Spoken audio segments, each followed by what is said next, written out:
नमस्कार प्रिय विद्यार्थियों, स्वागत है आपका वीकेएस फिजिक्स एकेडमी में। उम्मीद है आप सभी के एग्जाम बहुत अच्छे चल रहे होंगे और जो हमने इम्पोर्टेंट क्वेश्चन बताए, काफ़ी सारे विद्यार्थियों का रिस्पांस आता है कि काफ़ी क्वेश्चन एग्जाम में आते हैं। अभी जो कल ही बीएससी थर्ड ईयर का न्यूक्लियर और सॉलिड स्टेट का पेपर हुआ था, उसमें लगभग हमारे बताए हुए इम्पोर्टेंट पर्सन में से 70% से प्लस क्वेश्चन है वो आए थे। विद्यार्थियों ने मेरे पास पेपर की जो फोटो है वो भी भेजी, जिसको मैंने टेलीग्राम पे अपलोड कर दिया, वहाँ पे आप जाके देख सकते हैं। आज हम बीएससी सेकेंड ईयर के पेपर थर्ड ऑप्टिक्स के इम्पोर्टेंट क्वेश्चन बताएंगे और जैसे ही टाइम मिलेगा मेरे को वीडियो अपलोड कर दूंगा मैं। बाकी जो क्वेश्चंस हैं या जैसे बीएससी थर्ड ईयर के इलेक्ट्रॉनिक्स के क्वेश्चन भी मुझे अपलोड करने हैं। विद्यार्थी लगातार कमेंट कर रहे हैं, लेकिन शेड्यूल इतना बिजी है कि वीडियो बनाने के लिए टाइम नहीं निकाल पाते हैं। फिर भी कोशिश करके आपके लिए वीडियोज़ लेके आए हैं। तो यहाँ जो बीएससी सेकेंड ईयर के ऑप्टिक्स की वीडियो है, इसके 2 पार्ट रहेंगे। आज मैं आपको सेक्शन ए के सभी यूनिट्स के 5 यूनिट्स के इंपॉर्टेंट क्वेश्चन बताऊंगा। उसमें से जो जितनी यूनिट आप करना चाहें वो कर सकते हैं। जो विद्यार्थी 5 की 5 यूनिट कंप्लीट करना चाहें वो भी कर सकते हैं। और सेक्शन बी और सी की जो वीडियो है वो जस्ट कल तक अपलोड हो जाएगी। तो चलिए शुरू करते हैं। वीडियो को लाइक कमेंट कर देना और चैनल सब्सक्राइब कर लेना, क्योंकि आने वाले हर एक वीडियो का नोटिफिकेशन सबसे पहले आप तक पहुंचे। इसके लिए ज़रूरी है कि चैनल आपको सब्सक्राइब करना पड़ेगा और शेयर जरूर कर दें, ताकि अधिक से अधिक विद्यार्थी हमारे चैनल का लाभ ले सकें। टेलीग्राम चैनल ज्वाइन कर लेना। हमारे चैनल के नाम से टेलीग्राम चैनल है, जहाँ पे इंपॉर्टेंट क्वेश्चन वगैरह PDF वगैरह अपलोड होती रहती है। तो यहाँ पर पेपर जो थर्ड है ऑप्टिक्स का बीएससी सेकेंड ईयर का, सेक्शन ए के क्वेश्चन मैं आपको बता रहा हूँ। फर्मा का नियम, सबसे पहले यूनिट जो है जियोमेट्रिकल ऑप्टिक्स है, उसमें फर्मा का नियम आता है, फार्मेट प्रिंसिपल आता है, फिर एलिप्टिक पॉइंट आते हैं, अविपत्ति बिंदु आते हैं। नॉर्मल तरीके से हम ये कह सकते हैं कि अविपत्ति बिंदु वे 2 बिंदु होते हैं जिनके ऊपर जो विपतन है, एब्रेशन है, वो न्यूनतम होता है। फिर एक लाग्रांज सूत्र है, उसका फॉर्मूला आपसे पूछा जा सकता है। प्रधान बिंदु क्या होते हैं, इसकी डेफिनेशन ज़्यादा संभावना है प्रधान बिंदु के आने की। इसके अलावा 3 आवर्धन के फॉर्मूले हैं, इनमें संबंध भी है। एक आपका है पार्श्व आवर्धन m थीटा यानी कोणीय आवर्धन, और ma यानी कि आपका अक्षीय आवर्धन। इनकी तीनों की परिभाषा पूछ सकते हैं, या फिर इन तीनों में संबंध क्या होता है वो संबंध भी पूछा जा सकता है। फिर आता है आबिका ज्या प्रतिबंध क्या होता है। आबिका ज्या प्रतिबंध जो है डायरेक्ट आपको लिखना पूछा जा सकता है। विपतन क्या होता है, ये यहाँ पे फर्स्ट यूनिट के क्वेश्चन आगे। सेकंड यूनिट यानी विपतन से शुरू होती है एब्रेशन। और विपतन में 2 टाइप होते हैं, एक होता है गोलीय विपतन और एक होता है आपका वर्ण विपतन। एक होता है क्रोमेटिक एब्रेशन और एक होता है आपका ये स्पेरिकल एब्रेशन। इन दोनों की डेफिनेशन जो है वो आपसे पूछी जा सकती है। तो विपतन क्या होता है और इसके दोनों टाइप्स जो उनकी डेफिनेशन भी आप याद रखें, और उनमें डिफरेंस भी पूछ सकते हैं। इसके बाद अवर्णक संयोजन, यानी जो हम विपतन को न्यूनतम करने के लिए, मिनिमम करने के लिए लेंसों का कुछ कॉम्बिनेशन बनाते हैं, वो से ही हम अवर्णक संयोजन कहते हैं। तो अवर्णक संयोजन क्या होता है।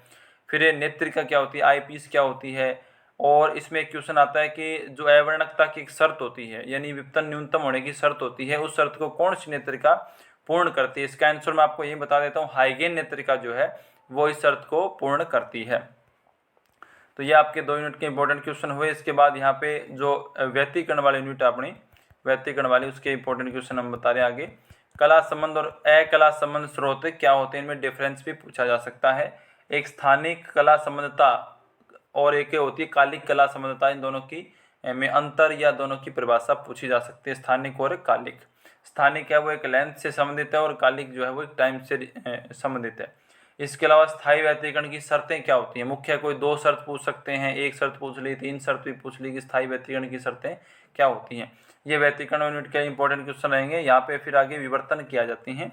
जोन पट्टिका क्या होती है, जोन प्लेट क्या होती है, और एक आता है आपका कला व्युत्क्रमण जोन पट्टिका क्या होती है। फेज इन्वर्सन जोन प्लेट क्या होती है। कला व्युत्क्रमण में सिर्फ इतना ही है कि 180 डिग्री से फेज है वो डिफरेंस हो जाता है उसके अंदर। फिर फ्रेनल और फ्रॉन ऑफ परिवर्तन जो है, उन दोनों में क्या डिफरेंस है। रेले कसौटी क्या होती है। विक्षेपण और विभेदन क्षमता, इनकी अलग अलग परिभाषा भी आ सकती है किसी की, और दोनों में अंतर भी आ सकता है कि विक्षेपण क्षमता और विभेदन क्षमता में अंतर क्या है। इसके बाद ये आपके हो जाते हैं विवर्तन वाले यूनिट के इंपॉर्टेंट पर्सन। फिर हम बात करें हमारे जो लास्ट यूनिट है लेजर के इंपॉर्टेंट क्वेश्चन में लेजर की फुल फॉर्म आ सकती है। लेजर फुल फॉर्म आपको बताता हूँ, light amplification by stimulated emission of radiation.